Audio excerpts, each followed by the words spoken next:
Hi everyone. Today I want to talk about the motion brain in this picture that I create for the previous class. So first of all, I turned all the brains off.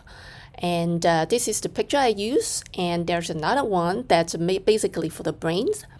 I use the mask to mask them so that I create two different PNG brain files that I can use for the future. So basically, this is the PNG file that I will use. Two different PNG files. So when I go back to the picture, this is the background picture. I create another one that I masked it and showed some raindrops in front of it so that it can see different layers.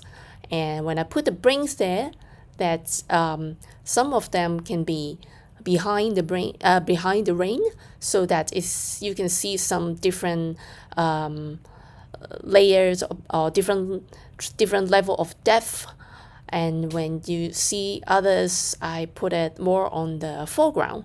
So I changed the shape a bit by wrapping the picture so that you will see by two brain pictures, actually it looks very different. The foreground, that I put it a little clearer so that when you see the word, then you can quickly relate it to, yes, it's a brain. It's not a piece of steak, but it's a brain. So let's turn it off and let me show you how I create those motion blur for the brain. So first of all, I just copy it and then go back to the picture. Since on top of it, when I paste it, that is already create a layer on top of it. I don't want it right in the front of the mouth, so I move it a little bit to the side. I transform it to a little bigger so that you can see it clearer. To create the trails, first of all, I create two layers of the brain. So it's exactly the same thing, but it's two different layers. And I need one as the background for the trail and one as a foreground. So I put the name background brain, and the other one I call it foreground brain. So let's move it to the different positions so you can see it easily. So let me turn on the other one so you can see the end result. That is something that I want to create. That's the trail, and you can see the brain. It looks like it's falling down, but not only something blur.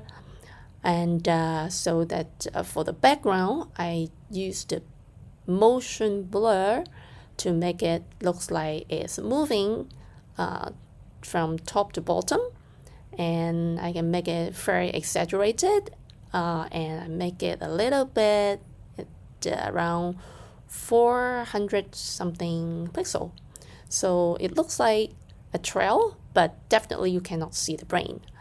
So for the foreground, I put it up a bit so you will see it like, that's a trail of a falling brain, but I don't want it to be too clear, so I add a bit of motion as well, but definitely not as exaggerated as the background. So I make it a little bit blur so that it looks like it's falling, maybe a little less so that you can see the brain clearer. I move to the better position so that it looks like it's falling with the trail on top of it. So this is the effect I want to show it.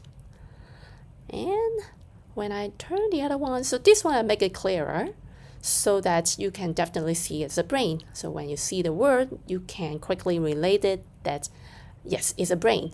It's not a piece of steak, but it's a brain. So when I turn the other one on, so you will see it. There's a different level of blur, and show it more like some really like an action, like motion falling down brains. Thank you.